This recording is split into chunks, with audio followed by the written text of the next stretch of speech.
Xiu, gente, vou gravar. Fala aí, galera. Tô trazendo um vídeo aqui de Evina 2. Ó, o Bruno. Ai, pronto, gente, eu poder comercial porque é chato ficar fazendo comercial toda hora. Viu, né? Então, tipo, eu só vou ficar aqui mesmo. Enquanto tiver comercial, eu pulo pra vocês. Só vai ficar entediante o vídeo. Então, tipo, eu vou esperar conseguir alguma coisa, né? Que fica régua quebrada. Régua quebrada. E uma menina. Deixa.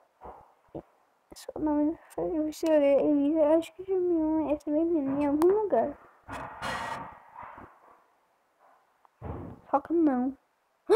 Ela entrou na porta secreta. Entrou na porta secreta. Tá, vagabundo.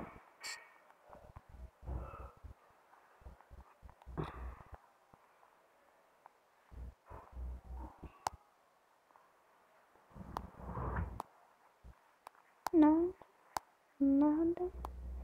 E bosta nenhuma. Que bosta foi essa? Que isso?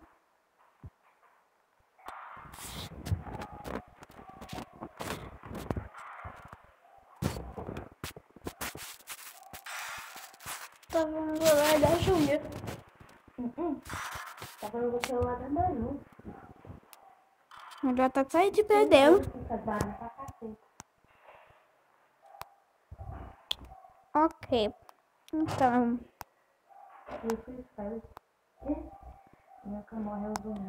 E tipo. Ah, meu.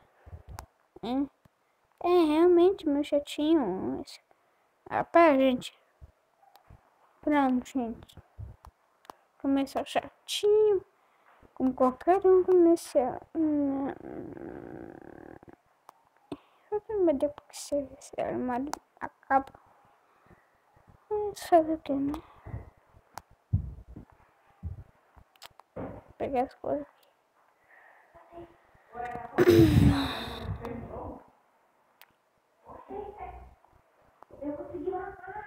Não conseguiu seguir o Mata-Ana. Chave da estufa?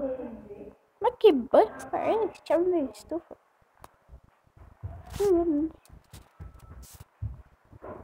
Ai, Bruno.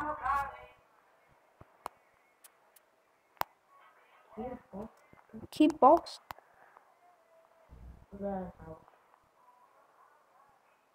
Ops. Deixa isso acontecer.